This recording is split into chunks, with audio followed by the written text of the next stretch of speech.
ఈ రోజే డౌన్లోడ్ చేయండి. మీ ఫేవరెట్ షోస్ చూడండి. అత్తయ్య నన్ను ఇలా గుడికి తీసుకొచ్చి ఇలా రాజీనామా చేయమని చెప్తారని అస్సలు ఊహించలేదు. చాలా బాధగా ఉంది. నువ్వేం బాధపడకరామా, నేను చూసుకుంటానని చెప్తున్నాను కదా. గుడికి ఏదో ఊహించుకుని వచ్చాం.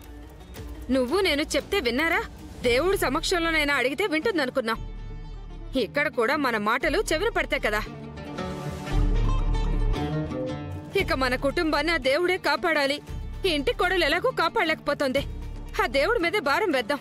అమ్మా, రామ ఈ జాబ్ చేస్తే దేవుడు చాలా మంది జనాల్ని కాపాడతాడమ్మా. అది మీ అమ్మకు అర్థం కాదులేరా. అత్తయ్య, మీకు కోపం వచ్చినట్టుగా ఉంది. లేదమ్మా, చాలా సంతోషంగా ఉంది. నా కోడలు ధైర్యాన్ని చూసి నాకు గర్వంగా ఉంది. ఇంటి కరిష్టం అన్న ఒప్పుకొని పట్టుదలను చూసి ముచ్చటగా ఉందమ్మా. ఆనందంతో ఆడవే మయూరి అంటూ డాన్స్ చేయాలనుంది.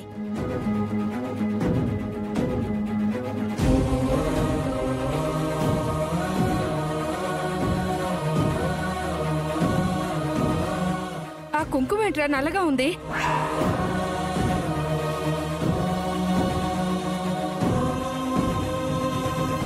నల్లగా ఉండడం ఏంటమ్మా? కుంకుమే కదా అది. నిజంగానే నల్లగా ఉంది శౌర్య. అదేంటి?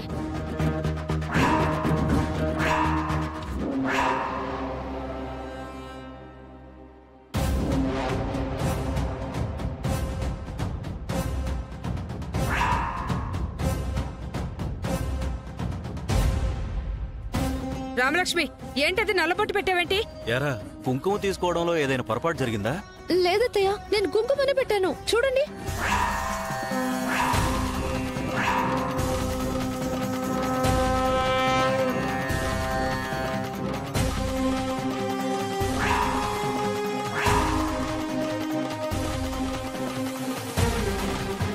నాకు అర్థమైంది. మా అందరికి పెట్టిన కుంకుమ ఎర్రగా ఉంది. నీకు పెట్టిన కుంకుమ మాత్రం శ్మశానంలో బూడిదలా అయింది. రామలక్ష్మి, నీకు ఇప్పటికైనా అర్థం అవుతుందా నువ్వు తప్పు చేశావని? ఆ గుడి తలుపులు తెరిచి నువ్వు పెద్ద తప్పు చేశావు. మరలా దుష్ట శక్తి వెంటాడుతోంది. నా కొడుకుని చూస్తుంటే నాకు భయం వేస్తోంది.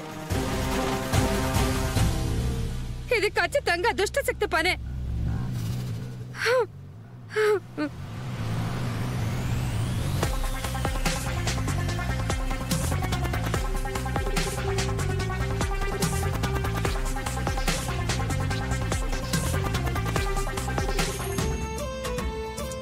ఉప్మా అండి, నీకోసమే చేశాను, నెయ్యి వేసి.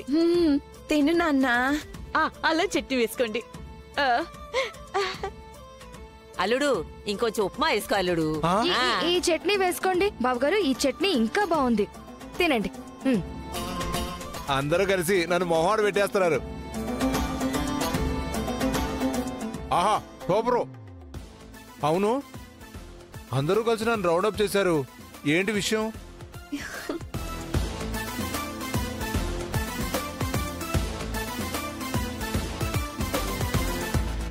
అమ్మా, నువ్వు నవ్వినా సిగ్గుపడ్డా నా ఎడం కన్ను అదురుద్ది.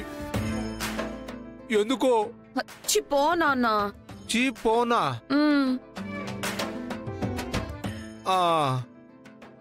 అయితే ఈసారేదో పెద్ద సమస్య రాబోతుందన్నమాట. కాదండి, చారు మొహంలో పెళ్లి కళ ఉట్టి పడుతుంది. ఒకసారి చూడండి. కల్లోనా? కాదల్లుడు, ఒకసారి మీ కూతుర్ని చూడండి.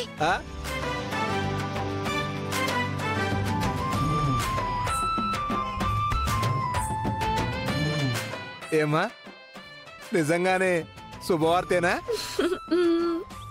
ఏంటో ఆ శుభవార్త? అదే నాన్న, సీను బావా నా మెడలో తాళి కడతానన్నాడు. నిజంగానే అన్నాడా? అన్నాడు బావా. నువ్వు స్పష్టంగా విన్నావా? విన్నాను బావా. నేను అక్కడే ఉన్నానల్లుడు, విన్నాను కూడా. అమ్మా అమ్మా, చారు ఇక్కడ కాదు, అక్కడ. నా చారు బంగారు తల్లి. సరేలేమ్మా. సారీ. ఇప్పుడే కడిగేసుకుంటా. కాకపోతే నేను ఇప్పుడు ఈ మాల్లో ఉన్నాను కదా నాన్న, ఈ మాల తీస్తే కడతాను అన్నాడు.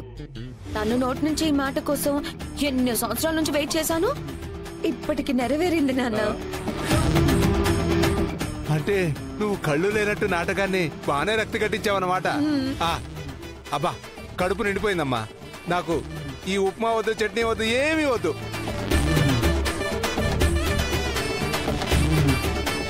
కట్టిస్తున్నాను కానీ ఈ మాల అడ్డమైపోయింది కదా నాన్న. వాళ్ళ శోభనాన్ని ఆపడానికి ఈ మాల వేసుకున్నానా, ఇప్పుడు ఎవరు తీసుకున్న గోతులో వాళ్లే పడ్డట్టు, నేను తీసుకున్న గోతులో నేనే పడ్డట్టు అయింది. ఈ మాల ఉండడం వల్ల ఆయన తాళి కట్టలేనంటున్నాడు నాన్న.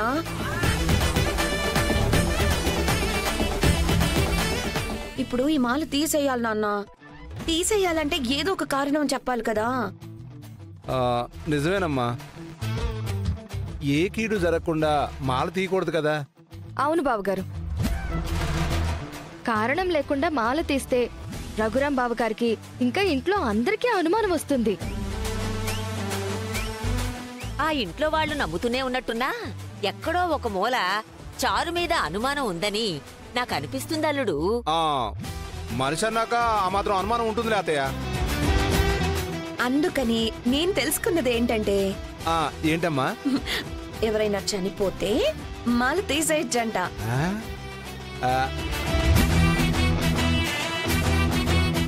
ఇప్పటికిప్పుడు మన ఇంట్లో అంత వయసు అయిపోయిన పెద్దవాళ్ళు ఎవరున్నారబ్బా? మీ అమ్మమ్మ. నాకు వయసు అయిపోయినా ఆయుష్ ఇంకా ఉంది. నేను కోల్చాల్సిన కొంపలు ఇంకా చాలా ఉన్నాయి అల్లుడు. అమ్మో, నీ పెళ్లి కోసం ఇప్పటికిప్పుడు ఎవరు చేస్తారే? అమ్మా, ఏ ఇంట్లో అయినా సరే కుటుంబం కోసం త్యాగం చేసే ఒకే ఒక్క వ్యక్తి, శక్తి నాన్నే కదా.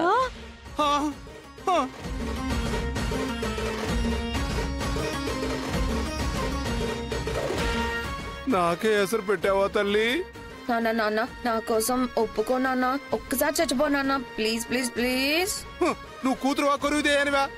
నేను బతుకున్నాగానే తగలబెడతావా? నేను చచ్చినా ఒప్పుకోను.